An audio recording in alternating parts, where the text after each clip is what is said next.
Saya kutip tuh kata-kata Bang Andi tadi bahwa takutnya melarikan diri ke luar negeri. Orang dia keluar negeri itu di rumah sakit kok melarikan diri gimana? Untuk berobat. Untuk berobat.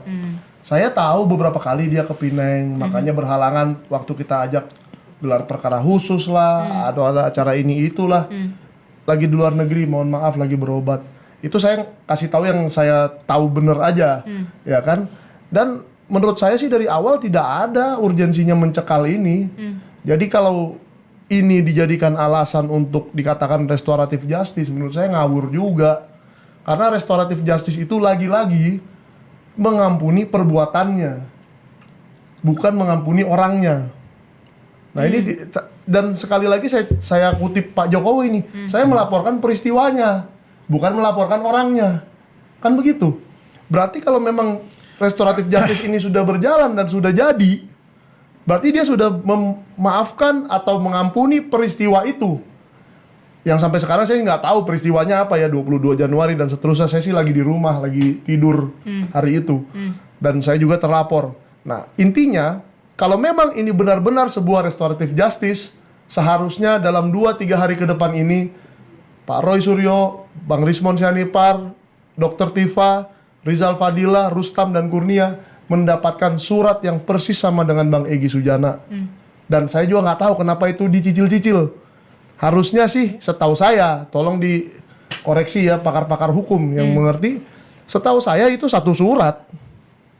Jadi kalau satu surat itu sudah, satu laporan itu LP1 itu sudah di restoratif justice, sekalian semuanya dalam satu surat. Bukan begini, satu surat untuk Egy, satu surat untuk sini. makanya ada yang satu namanya untuk klaster itu. 1, ada yang namanya klaster 2. Nah ini juga nih Bang, klaster itu tidak dikenal loh dalam hukum pidana. Iya, tahu, paham. Makanya aku ini aja. Ini kan Tidak pembagian dikenal menurut juga dari ini ya. Kita nggak bicara hukum pidananya di sini. Kita nggak bicara hukum pidananya itu karena konteksnya agak lain nanti. Yang saya lihat ini ya kan TPUA dimasukin di klaster 1. Ya satu lagi misalnya peneliti lah istilahnya untuk yang klaster 2. Ya, Roy Rismon Tifa. Ya. Jadi ini masing-masing kalau yang melekat yang namanya hukum itu kan personal, pribadinya gitu. Bukan dari satu sekelompok itu. Karena klaster 1 dan klaster 2 pun dia mempunyai yang dituduhkan itu kan berbeda juga tuh. Dia punya ini, ada yang persamaan tapi ada yang berbeda dengan pasal yang dikenakan. Kan begitu. Dan di undang KUHP kita baru itu kan yang saya katakan tadi bahwa itu ada saksi tersangka mengajukan gitu. RJ. Ini masing-masing ini mengajukan gitu loh melalui kuasa hukumnya. Katakanlah misalnya Riza Fadila mengajukan. Jadi harus mengajukan RJ. Harus mengajukan RJ itu ntar ditanyalah kepada saksi pelapor. Ada 4 orang ini gitu loh. Ini ada permintaan RJ dari A, B, C. Menurut Bapak bagaimana? Kan begitu. Makanya kuasa hukumnya Egy itu mengajukan. Dan kalau kita lihat kemungkinan kuasa hukumnya Bang Egy itu bercerita lah. Oke. Ya, untuk maju, untuk bertemu. Ya, jadi di sini ada dua pendapat berbeda. Ya, itu nggak masalah. Pendapat yang satu kan mengatakan itu masing-masing mengajukan satu-satu. Tapi kalau yang saya ketahui selama ini, selama menjadi wartawan di bidang hukum dan mempelajari berbagai kasus hukum, satu LP yang di restoratif justice, satu laporan bukan orangnya. Ini ada 2 pandangan yang berbeda dan saya mungkin next episode saya harus ada hukum. Boleh. Bagus untuk melanjutkan itu begitu. Tapi kemudian kalau tadi saya tertarik ketika ada saksi. Kemudian ada siapa namanya Bung Egy Sujana dan juga Bung Egy dan kuasa hukumnya mengajukan RJ begitu.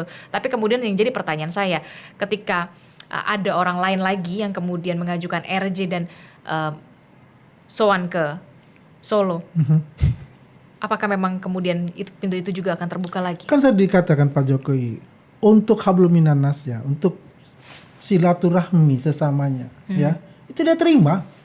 Kan proses hukum itu kan berjalan. Kalaupun Pak Jokowi mengatakan, ya saya setuju RJ-nya, kan masih ada 3 yang pelapor. Dan itu pun tidak semerta-merta langsung disetujui oleh penyidik. Karena itu penyidik punya hak juga di sana. Gitu loh. Itu Ya sih seharusnya yang masalahnya. ditanyakan penyidik ke saksi pelapor oleh cumanan DKK itu harusnya adalah Anda mengampuni nggak perbuatan ini, LP ini. Anda anggap LP ini sudah selesai nggak? Semua total gitu loh. Jadi bukannya Anda ampuni nggak yang dia lakukan? Dia juga lakukan hal yang sama.